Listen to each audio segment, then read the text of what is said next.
ಕೇಂದ್ರ ಶಿಕ್ಷಣ ಸಚಿವರಾಗಿ ಪ್ರಹ್ಲಾದ್ ಜೋಶಿ ಹೊಸ ಇನ್ನಿಂಗ್ಸ್ ಆರಂಭ. ಧಾರವಾಡ ಸಂಸದ ಕನ್ನಡಿಗ ಪ್ರಹ್ಲಾದ್ ಜೋಶಿ ಅವರು ರವಿವಾರ ಕೇಂದ್ರದ ನೂತನ ಶಿಕ್ಷಣ ಸಚಿವರಾಗಿ ಅಧಿಕಾರ ಸ್ವೀಕರಿಸಿದ್ದಾರೆ.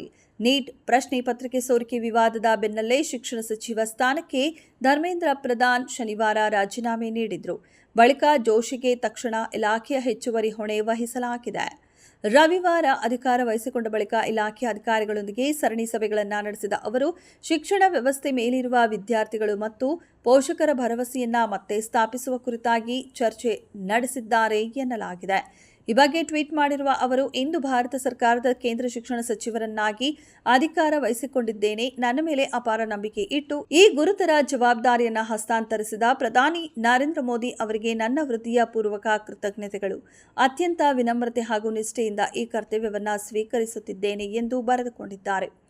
ಪ್ರಶ್ನೆ ಪತ್ರಿಕೆ ಸೋರಿಕೆ ಅತ್ಯಂತ ಗಂಭೀರ ವಿಷಯವಾಗಿದ್ದು, ಕೇಂದ್ರ ಸರ್ಕಾರವು ಇದನ್ನು ಗಂಭೀರವಾಗಿ ಪರಿಗಣಿಸಲಿದೆ. ಇದನ್ನು ತಡೆಗಟ್ಟಲು ಕಠಿಣ ಕಾನೂನುಗಳನ್ನು ರಚಿಸಲಾಗುತ್ತೆ. ವಿದ್ಯಾರ್ಥಿಗಳ ಭವಿಷ್ಯವನ್ನು ರಕ್ಷಿಸಲು ಕೇಂದ್ರ ಬದ್ಧವಾಗಿದೆ ಎಂದು ಜೋಶಿ ಹೇಳಿದರು.